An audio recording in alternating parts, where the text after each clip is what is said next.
the Roots of the Science podcast with your girl, Anne with an E. Hello, everyone, and guess what? It is episode 40. You heard right, 40 of the Root of the Science podcast with your girl and with an E. So this means that I've had 40 people come onto the show, and I've had the privilege of meeting all of these amazing people. Thank you so much for the support. So as you might have seen in the social media adverts, if you haven't, as we reach the road to 50, I want to create an opportunity for people to share their reviews about the past episodes. So what we're going to be doing every Tuesday and Friday, I'm going to be adding a little snippet of somebody reviewing the podcast, which is so exciting. So yeah, if you haven't reviewed, please do so that we can wrap off season 1 with a bang. The usual reminder, if you want to start your own podcast, you can always use Buzzsprout. There's a link provided in the show notes, and you can support the show. Now, let's get into today's episode. My guest is James Azam from Ghana, who is currently pursuing a PhD at the University of Stellenbosch in South Africa. In this episode, we learned that he wanted to be in military, but as he grew up, he realized that science offered more diverse career choice. He went on to also be on a Ghanaian national science and math show that he really wanted to get onto, and this influenced his love for science even further. Currently, James is pursuing a PhD in mathematics, specializing in epidemiological modeling to evaluate mitigation strategies for measles outbreaks. We hear about this research and how he got into this very specialized field. Also, we discuss how he was featured in Forbes Science magazine recently, and we found out what exactly that was all about. Lastly, we discuss with James his YouTube channel that he has, where he provides tutorials on some common academic tools, social media usage, productivity tools, etc. So you got to tune in to hear about all of this and so much more. Let's go.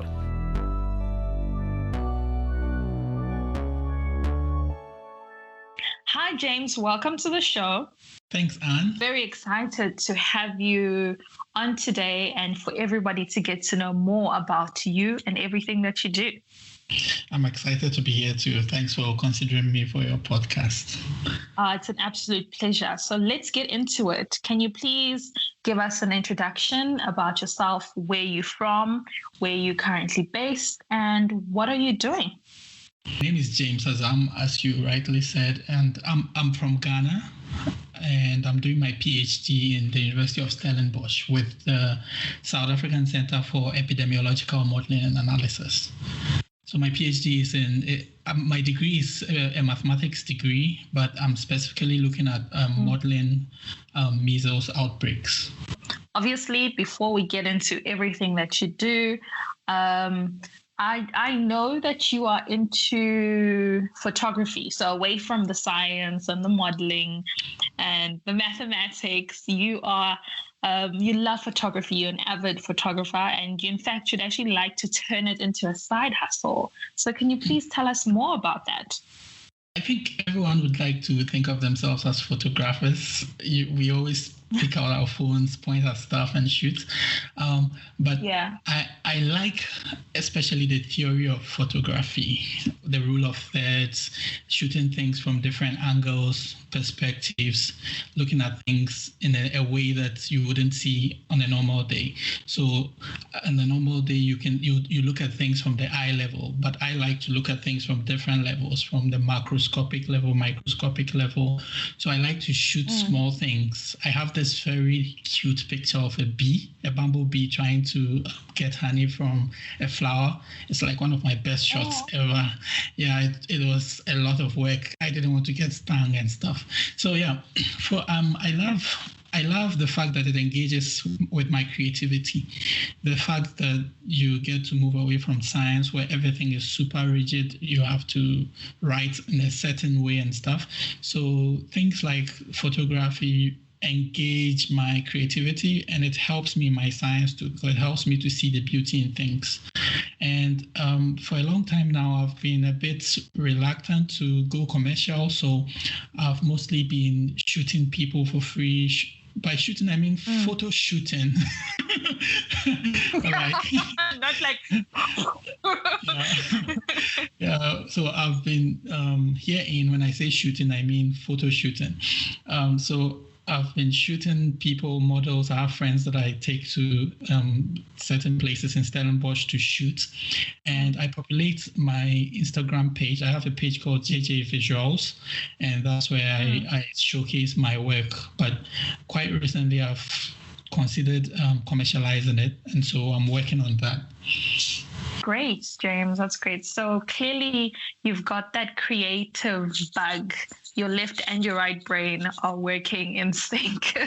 Let's take it back to the beginning then. How did you actually end up in this field of science? Did you always know that this is something that you want to do? And I think since we're touching on your creativity already, clearly that was probably there when you were younger as well, I'm presuming.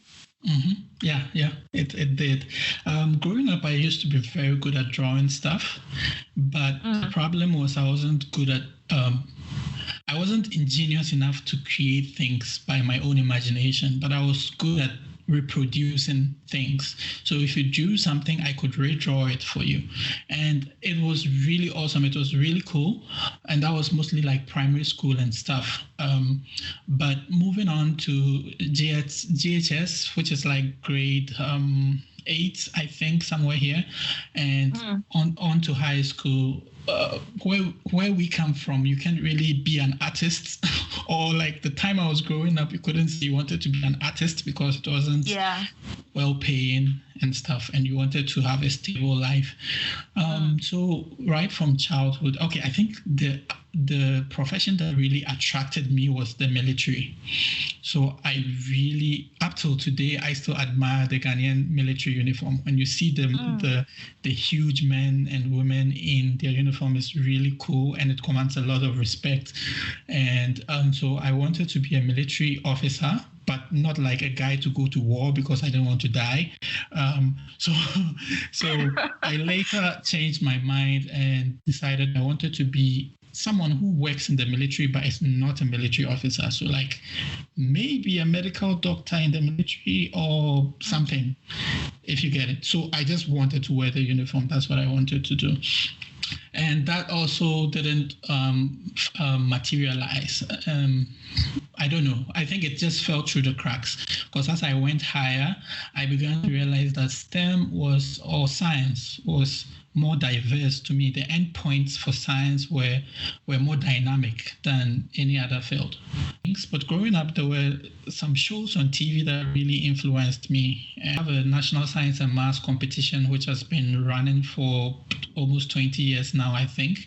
And it was a very rare occasion on Saturdays in the morning at 10 a.m. when you would sit on the TV and see these young, brilliant, young men and women sitting there and answering interesting questions about why something is something. Can you calculate, can you differentiate some very interesting thing? Can you integrate something within 30 seconds or answer something within 10 seconds? And what makes it even more interesting is the crowd that shouts when they answer the questions. There's a lot of charisma involved, and it's amazing. It's surreal to sit there and watch it.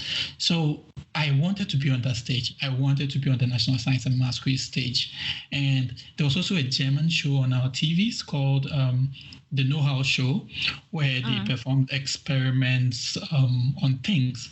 And I think the fun part about the Know-How Show was a segment called the Crazy Professor. So the Crazy Professor would do an experiment that is outrageous, and it always landed in an explosion. And it was funny, and every kid likes funny stuff. So in a way, they were indoctrinating me to enjoy science more than any other profession. So when I got to high school, I got to enter a high school that was really, really competitive. But God willing, I was able to end up being on the stage of the National Science and Maths Quiz competition. So it was a dream come true, and it came out of a lot of grace and hard work. So right from Form 1, I was chosen among some other people to form part of the team to compete in our final year, third year. And it was a lot of hard work. I worked really hard, and I eventually, it was God who put me there, honestly. But because I wasn't one of the best in the class. So but I really wanted to be there, and sitting on the stage was a dream come true. I'll never forget the experience. That's so great. It's so great that you actually got to live your childhood fantasy. And so when you got onto that stage, was that moment, did you have that moment of like, oh my word, this is everything and more? Because when you think of something, you want something, and then when you have it, were your expectations met? Honestly, my fear superseded any feeling of excitement. Sorry, because when I sat on the stage, saw the crowd that was looking at us, every sense of excitement vanished. But oh man, it's the nostalgia when you think back to it that makes you feel like, wow, that was a dream come true. Some guys, and we're really young by then, we're like 18, 17, so you don't really know what's going on. You just know, like, I need to win the quiz. So you don't like sit there and let the moment sink in until it's done, and you go home and you're like, wow, so I was really on the stage. But it's the nostalgia when you think back to it and you're like, I was on that stage. That's when you're like, wow, this is really. It also stems from my experience. I tend to thrive more on thinking back to things and enjoying the moment. So maybe it's just me, but it was a dream come true afterwards. But not during the period. That period is just a tense period of competition and stuff. Yeah, but I mean, I can understand that. Sometimes when you are in that moment, it's hard to enjoy it for what it is, because in that moment you're panicked. And I think it happens to a lot of us, not in so many different situations. So now, James, this is obviously high school. So how do you land up in the field of mathematics? Because that's what you specialized in, right? After high school, I was in love with anything to do with biology. During high school, I loved biology, but I didn't like medicine. So I ruled medicine out of my preferred programs for university. I was very good at computation, so I studied actuarial science for my undergrad, and it was way over my head. It was much harder than I imagined, but it threw all my love for math out of the window. Then after my undergrad, I got into the African Institute for Mathematical Sciences, and there I did a thesis in financial mathematics stemming from my actuarial science background. But there were many options that I could pursue. There were many options, tens and tens of fields you could go to after AIMS because of the exposure they give you.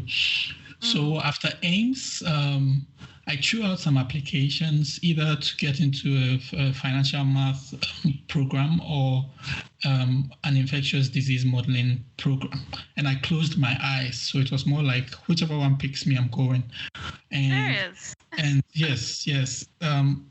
In my own nature, I tend to enjoy the moment. So I don't just fix my dreams on one thing.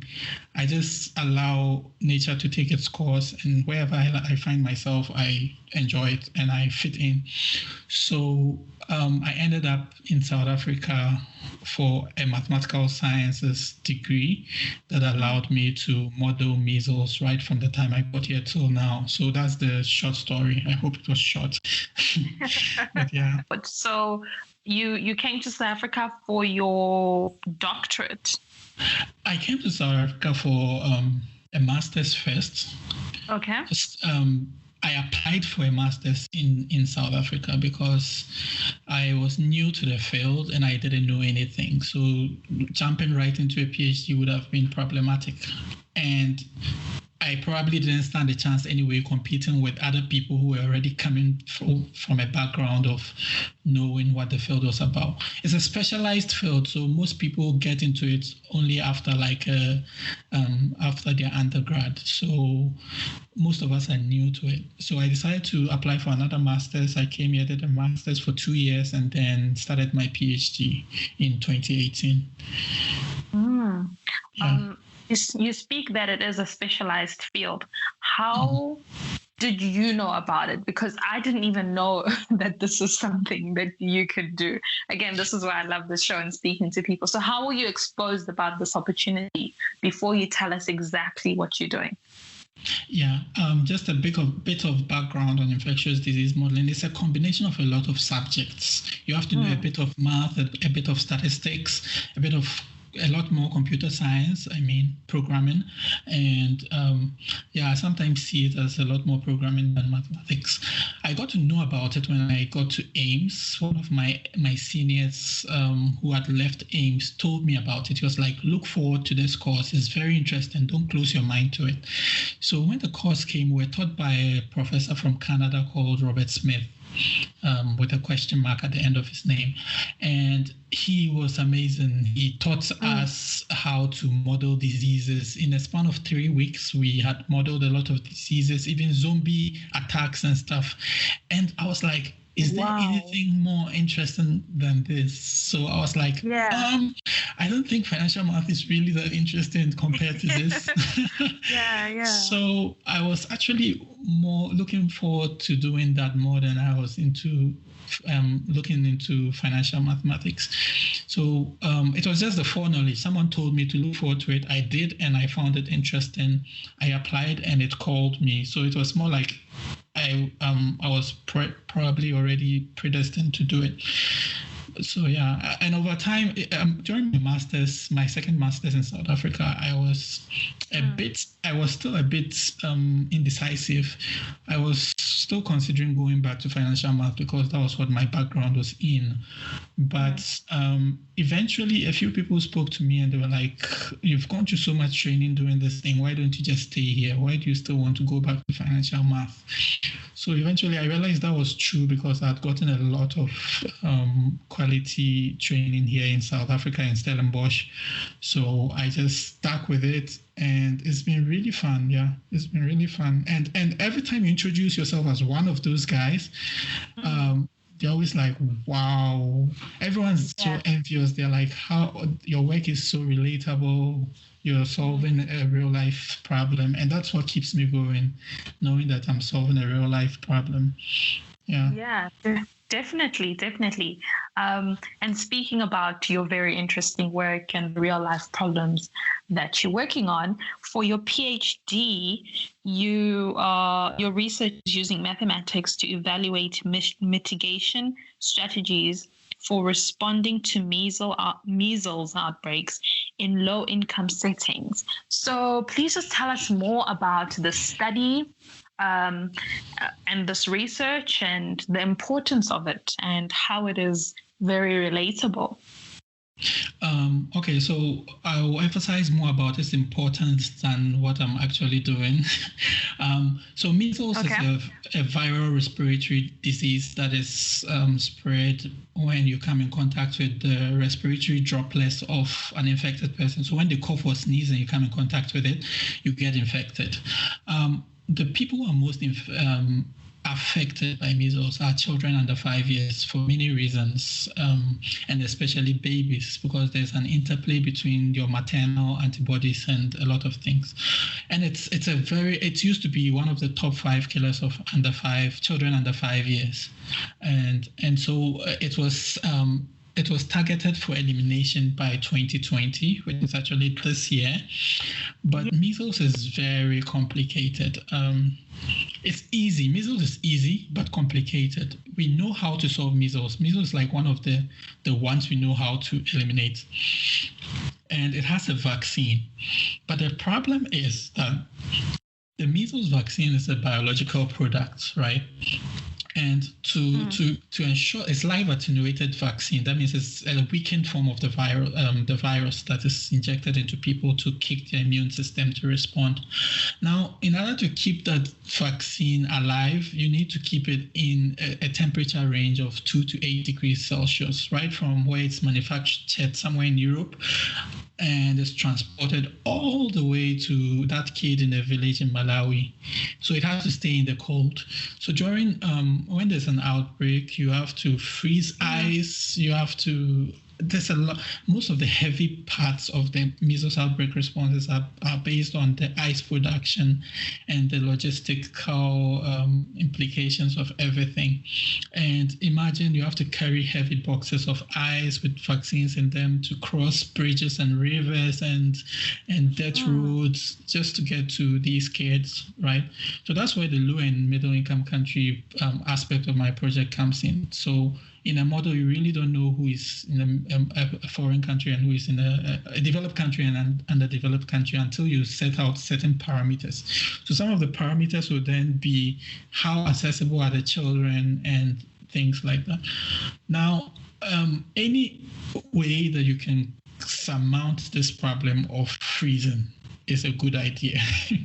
It's a good idea. And a lot of people have tried things. We are trying, not me, but like the scientific community are trying things like micro patches where you they coat a micro patch needle, which is it's like a plaster that you would put on your skin, but with like many micro needles on it. So they inject it onto your skin. They just put the patch on your skin and you get vaccinated. Something like that does not require vaccines, but it requires a huge investment. Up until now, I've been speaking about the measles vaccine in its absolute sense, but it's not only the measles vaccine that's in this context. We are talking about all other vaccines. So you have rubella, you have all those ones, and most of them require ice. So the more you're able to take more of these vaccines outside of the requirement of the cold chain, the better or the more storage you have for the other ones that's hard to take out of the cold chain. So recently, a study found that actually there's a leeway in the measles products, especially the one produced in India, where you can expose the vaccine to ambient temperatures of less than 40 degrees, and the vaccine will remain stable for up to 6 days.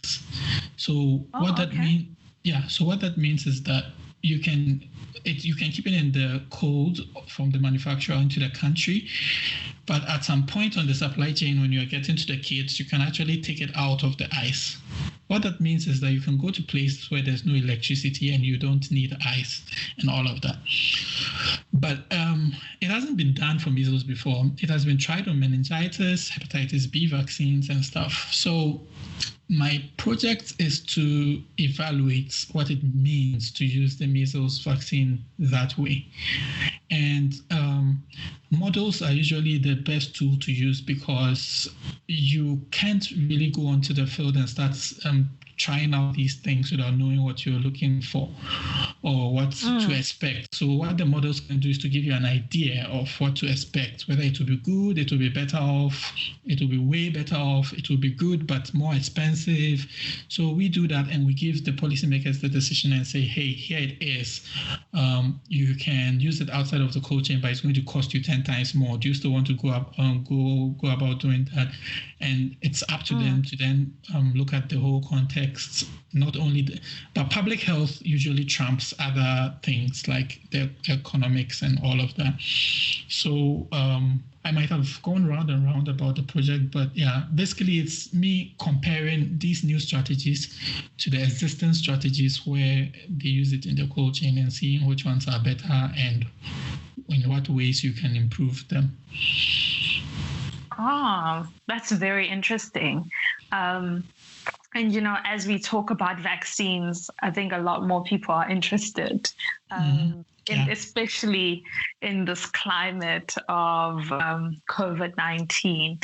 And it's quite interesting. I think it's good to understand how all these other vaccines, the ones that are on the market and the ones that are already being worked on, how they work and how, like you said, how you control them and how you get them to these remote areas. And I'm sure it can also just give sort of insight in terms of how the possible vaccine, when it's created for COVID, will be utilized. And just to add on that, you were actually featured on in a Forbes Science article. Congratulations. Thank you very much. Yeah, very exciting. Yeah, that's very, very exciting. You basically made it in science terms. Can I let you in on a secret? I actually framed the articles in my room. Oh my God, I would do that too. That's exciting. Yeah. So please tell us more about this article and why you were written about in this article and the work that you were doing. So just elaborate for us. Sometimes when God wants things to happen, he makes them happen in the way he wants it to happen. So it didn't start off as an article about me. It started out as a DM on Twitter. So the journalist contacted me saying, "Hey, I see you work on measles. What do you think? Well, how do you think its control will be impacted by COVID?" So I sent him my email. He sent me a list of questions. I answered him in the best way I could. I pointed him to very recent literature that had answered the question. So when he saw the article, he was like, "Oh, actually, this has been answered already. So let's turn it around and talk about you. What do you think, and what's your story? What's the root of your science?" If I should play on the words. So I told him what I thought would be the interplay, how similar the transmission of COVID is to measles, and how the control measures reduce physical distancing. The control measures for COVID earlier on, lockdowns and all of that, were to reduce physical distancing. And if you're physically distanced, measles is driven by contact. And the data has shown it for decades now that when children go to school, that's when measles outbreaks start. When you go on vacation, it drops. And so it's because of the contact. And also children transmit to their parents because they go pick it up from school and come give it to their parents. So if you're controlling COVID by locking down people in their homes, not going out or touching things or coming in contact with people who are sneezing, people are wearing their face mask and all of that, what's going to happen is there's not going to be a lot of measles now. Even if there's measles happening in the household, people are scared to go to the clinic because they're going to be mistaken for COVID, right? So even if it is happening, you won't see it. And that's a different conversation. That's surveillance. Like, are we seeing the cases like they're happening, or are we not seeing them because of certain other things? So that was what I explained to him. And I also brought up the issue that the WHO by then had recommended that most of these African countries shut down their routine systems, routine vaccination systems. And if you do that, you're just building up a lot of people, a pool of people who will then become susceptible to measles when things come back to normal and everyone can go out and play. That's what happened in Disneyland. Like, so many people in one place, one person with measles goes and boom, it spreads like wildfire. That's how it happens. So when you put 2 and 2 together, you realize that hopefully the the COVID control will be able to suppress measles for now. But the best way to suppress it even further is to keep the routine vaccination system running instead of closing it down. So yeah, that was what the article was about. And the rest was more about how I came to be a scientist and where I grew up and all of that. So yeah. The roots of your science. Yeah, the roots of my science. Oh man, that's very interesting that there's some connection sort of with the COVID and the measles outbreak. And if anybody's interested about that article that James is featured on, you can find it on Google. you can literally type James Azam Forbes Science and you will find it, because I know that's how I found it. Oh, cool. Yeah. I didn't know I was Googleable.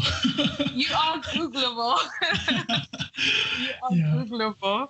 You're very Googleable. So apart from that, James, like you said, you're more than just the scientist who does modeling, mathematical modeling. You actually have this very interesting YouTube channel that literally every single time you upload your videos, it blows my mind. So the YouTube channel goes by the name of James Azam, where you provide tutorials on some common academic tools, which are my favorite. You provide some awesome hacks. People should check that out if you are in academia. My favorites were the recent one on, what do you call it, the Google Chrome, where you could the one tab. So if you're a person who has a lot of tabs, that is something that you should watch. Go check his channel. And also the Mendeley one blew my mind. So yeah, and also not only that, you also do some social media usage, productivity tools, and so many other things. So how did that even come about? What was the thought process for you to start this channel? So, and we are all like modern scientists, right? We have gone past the Einstein days where you used to write articles on the paper and it would take years to get it where it would be. These days, I usually put it this way: everyone is shouting, right? So you have to shout differently to be heard as a scientist.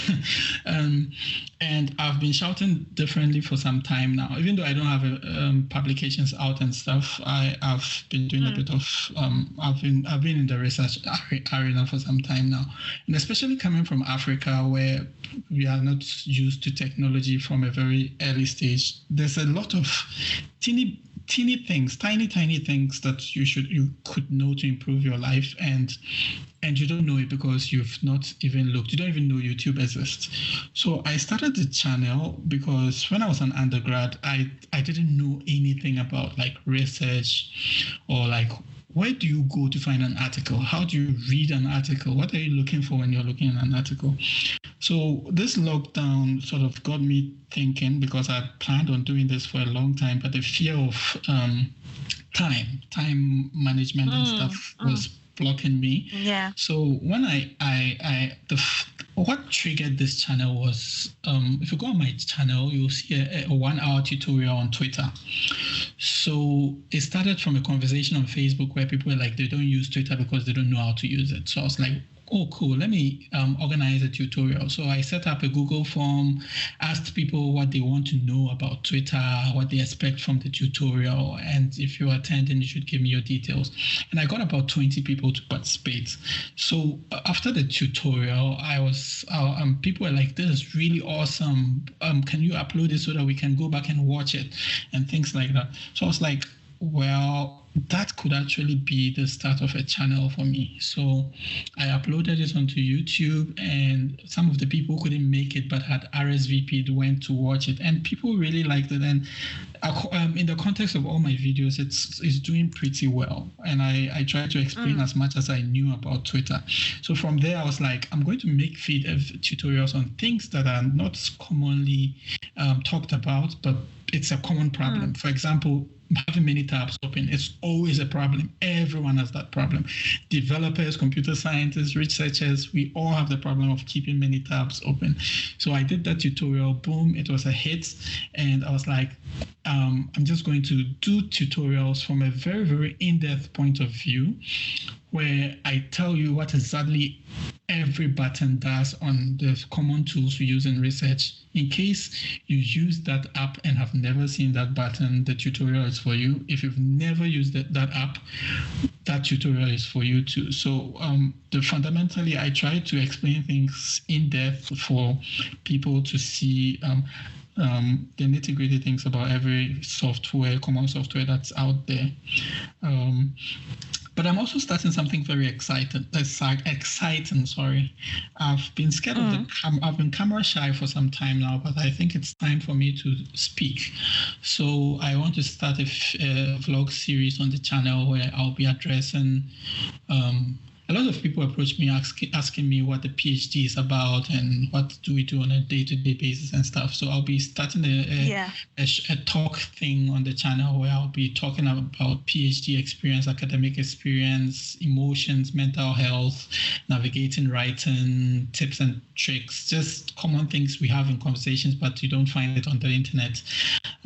But more importantly, from the African perspective. So from the African perspective, if you are submitting a paper, what are the things you should consider for your paper to be taken seriously? Things like that. So that's what I'm working on now.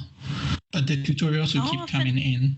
So I'll be talking about the tutorials, linking the tutorials to my videos as I speak. Yeah. Oh man, that's fantastic, and I'm so excited for you to do that. I'm excited too. Yeah. I'm a fan. Like, I'm a fan of what you do, and there's so many things that I learned that I wish I knew earlier. They would have made, like you said, they would have made my life so much easier if I knew this stuff earlier. So I think you are doing something that is very, very much needed. Like, even there's so many of us who use what we use, but we don't know how to use it effectively. So I think that's pretty awesome. And also the fact that you talk about how you want to expand your YouTube channel and have those real conversations that, again, many of us in academia, all the things that we face, mental health, publications, those are all very important. And I just want to bring it back to you and just speak on a personal note. You sadly lost your sister last year. My condolences Thank you. On that. And you admitted that you did not really have time to properly mourn this loss, So I wanted to ask you, was it because you felt like, because obviously this happened while you're doing your PhD. So was it because, was this feeling that you didn't have enough time, was it because you felt like you needed to get back into the academic groove? And if that's the case, what do you think, what do you think the academic environment, how can it be more accommodating for these personal moments? Because I think sometimes there's not a lot of room for people to go through personal things, because there's somebody telling you you've got a paper to submit, you've got labs to run, and you have to do it in a specific time. So I just wanted to pose that question to you. So for me in particular, when it happened, in 3 weeks, I was supposed to be giving a presentation here. So I went to Ghana for 2 weeks. My office mates were really helpful. Shout out to my Sasima mates. One of my friends organized the fundraising and they supported my flights back home, and I really appreciate it. I want to use this medium to thank Jeremy and all the others who put that together. They made a card that made me cry. Handwritten cards, and all of that. That is what you need, the empathy, right? Not saying that you understand, but showing that you understand. For example, for someone coming from all the way from Ghana, the way you can show me that you understand is to help me get home, because it's sudden news, So you can pop up a message and be like, hey, I'm sorry and stuff, but honestly, what the person wants to hear right now is like, how does he get home in the midst of all this, in the midst of the emergency? So empathy is really powerful, and that's what academia needs. And life goes on. I don't know if I had asked for them to permit me not to give the presentation. I didn't try. I didn't ask, but I just continued. I went home. I think another thing that's important in academia is the fact that we are multicultural, especially in South Africa, we are multicultural. We come from many parts of Africa, and we have different cultures. In Ghana, it takes months to mourn a person, So for the system to understand that people come from different cultures, and in South Africa apparently it takes like a week to bury someone or something, but it's different. It's different in Ghana. It takes weeks to plan the funeral, to go home and all of that, and most of the times things only settle after the funeral. So understanding those contexts, and as a supervisor, asking the student what they really need and not just telling them what you think they want to hear, it will be a very important step. Because if we outline what our cultural practices are, then you understand that people sometimes need months to recover. And if you can suggest therapy and stuff like that, because also in the African context, therapy is not something we talk about. So empathy and being aware of people's cultures and incorporating that into timelines and all of that. But unfortunately, life goes on. Your PhD deadline will still approach. No one will probably hear you if you say you lost a relative and you're grieving and all of that. We need more humanity, like humanity in academia. Sometimes time needs to stop for a second for people to breathe. And I think you're absolutely right that we are one multicultural. We have different ways to mourn and different ways to grieve or whatever is going on in our lives. I think, like you said, empathy goes a long way. And I think also it's also very important during this time as well, because not everybody processes the same way. So we're going through a worldwide pandemic. So some people are maybe get over things by working. Other people, they just need to sit and not do anything. And I think maybe, I don't know, I wish I had the answer as well. Like maybe to be like, hey, this person just needs time. Can the PhD work? But then, pause. But then obviously you've got a clock, your funding is 3 years. So you need to finish things. So there's so many things that the system is a little bit rigged in that sense that I don't think it really caters for the human element of it. It's more very robotic, forgetting that we are humans. So I really love what you said about that whole empathy, and shout out to the people again. Yep. Sasima, if you're listening to me. Who showed you that support. I love that you had that. Not many people have that in their lab or in their cohort or whatever. So shout out to your people. James, as we wrap it up, the usual question that I have for my guests, what advice would you have for somebody who's listening and wants to pursue a career in STEM, but also in particular in your field? If you've been listening to the news and listening to government briefings, if you're in South Africa and been listening to the president, you hear a lot about models. So just know that infectious disease modeling is the best field in science. And on a more serious note, as scientists, we need to take acquiring soft skills very seriously. So don't just get stuck in your science. You have to have a life outside of science. So start a YouTube channel. Speak to the camera. It's going to improve your confidence. Start a blog. Write on things. Start a podcast. Yeah. Because if you look at the work that goes into these things, apparently there's this theory that work expands to occupy the time available for it. And so most of the time we tend to be scared of the time element. But when you start doing these things, you realize that actually there is time and I've just not been managing it well. And for people entering into my field, you need to learn new things. You need to be open to learning new things and asking for help. But you need to learn to read a lot, because there's usually a lot of things to read. And developing diverse skills in mathematics. If mathematics is what is scaring you from entering my field, you shouldn't be scared. You should be more scared of coding, because most of the times the challenges you face will come from the coding aspects and the math aspects. And join social media, be out there, don't hide.